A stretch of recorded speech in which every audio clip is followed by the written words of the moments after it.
So here's going to be our first lesson for the time that we are out of school. I have uploaded a blank notes page, a notes page that has been completed. I will also upload the PDF of this file that I am recording currently so that you can follow along. So some of the problems you may be able to just read them on the PDF and figure out what's going on. If you're unsure about the steps, then use the video to help you get through the examples. So the assignment for tonight there is you are reading section 9.2 in your textbook and then completing the select problems on page 650 and page 657. That should be uploaded by midnight tomorrow night, so by midnight on March 18th. So when you upload, it's going to say that it's worth 0 points. We are not allowed to assign grades to any of the work that we're doing while we're out of school, but we still have the AP exam that we need to be prepared for. So the expectation is that you are still uploading just like you would if we were in school. Alright, so today's lesson we're looking at the intro to parametric and vector calculus. So parametrics are something that we've talked about before, where we have an x, a y, and a t that are controlling our functions here. And it could be t or it could be theta. Excuse me. So that t or that theta is what we call the parameter. And then the two equations we have, so we can have an x in terms of t or a y in terms of t. Those are our parametric equations.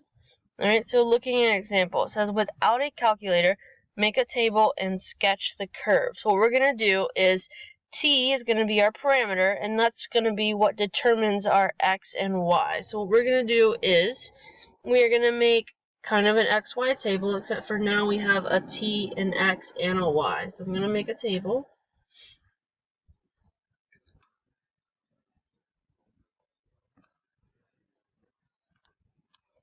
And they've given us a domain, so we're just going to use the domain they gave us. So it says that we need to start at -2, and then we're going to go to t equals 3. And so we're just going to take and plug -2 into our x equation, and then we'll plug -2 into our y equation, and that's going to determine our coordinates. So if we fill out our table, if we do the math, at t equals -2, we've got the point 0, -1. At -1, we've got -3, -1/2. At 0, we've got -4, 0. At 1, we've got -3, 1/2. At 2, we've got 0, 1. And at 3, we've got 5, 3/2. So you're just plugging those into the respective equations. Alright, so now it's asking us to sketch the curve. And so we're just going to start with an xy axis. Alright, my x's need to go from -4 to +5. 2, 3, 4, 5. And then my y's just need to go from -1 to a +1.5. Alright, so now let's plot some points. So we're going to plot the point 0, -1. Then we've got -3, -1/2. 1, 2, 3, -1/2. We've got -4, 0. We've got -3, +1/2. We've got 0, 1. And 5, 1.5. Alright, so we are going to connect those in the order in which we drew them. But in addition to that, we're also going to draw an arrow to show our direction. Alright, so we want to include these arrows that are indicating the direction at which our curve is traveling. Alright, so we've got a starting point and we have an ending point. Alright, Next thing it asks us to do is to eliminate the parameter. So the parameter, remember, was the t or the theta. So we need to be able to write an equation without the t. So what I'm going to do is I'm going to take our x equals equation, get t by itself, and then plug that into the y equation. And technically you could take the y equation, get t by itself, and then plug that one into the x equation. Alright, so let's see what that looks like. So I've got x plus 4 is equal to t squared.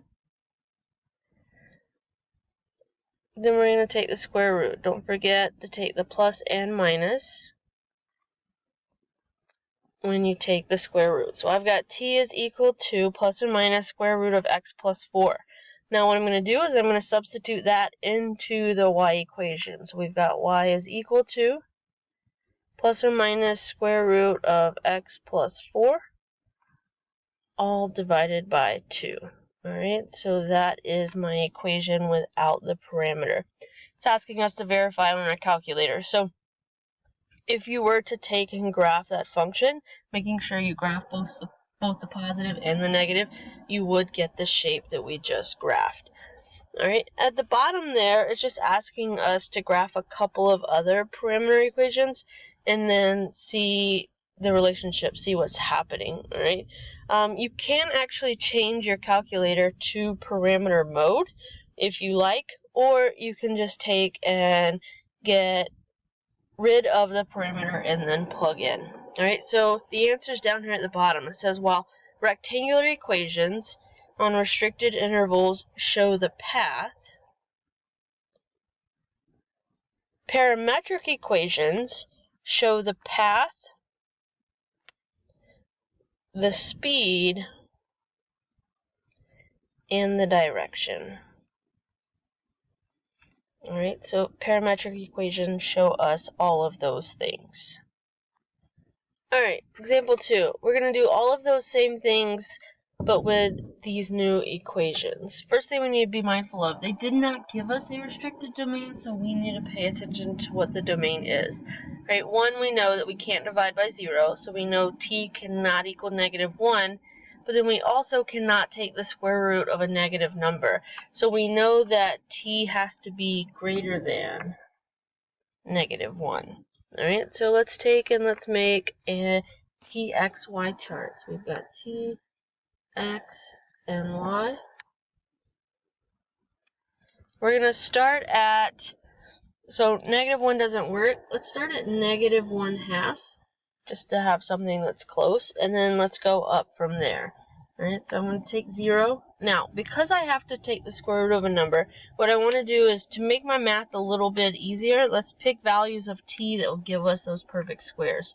Alright, so the next perfect square is 4, so if I do 1 plus 3, alright, and then if the next one is 9, so if I do 1 plus 8. So I'm just choosing those numbers to make my math a little bit easier. Alright, so at -1/2, if I plug into the x equation, I get square root of 2. If I plug into the y equation, I get -1. At 0, I'm going to get 1, 0. At 3, I'm going to get 1/2, 3/4. And then at 8, I'm going to get 1/3, 8/9. Alright, so now let's sketch that. Alright, so I'm going to draw my XY plane. Alright, so based on my values, I'm going to kind of exaggerate 1.414 on my x-axis. Alright, so now let's plot some points. So I've got square root of 2, -1. So 1.4, -1. I've got 1, 0. I've got 1/2, 3/4.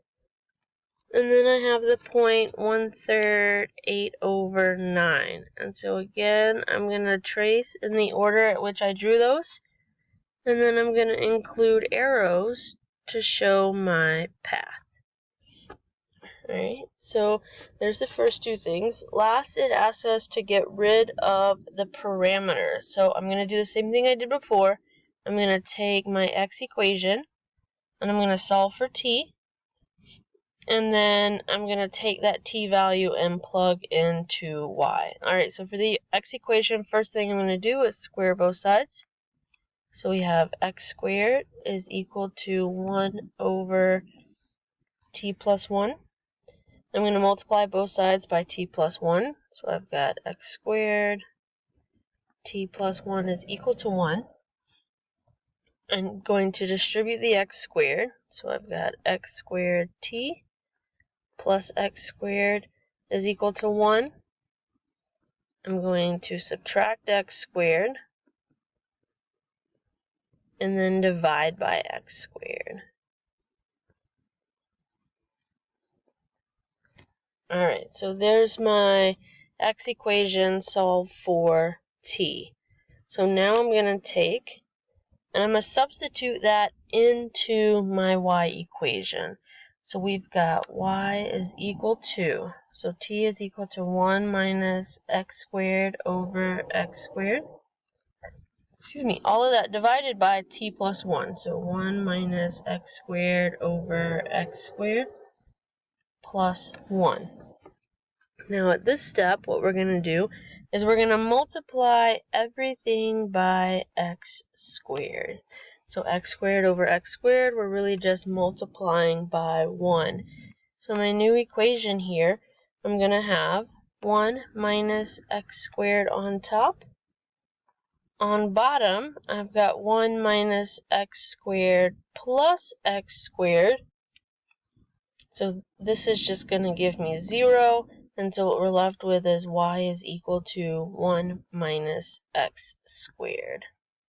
And so there's my equation.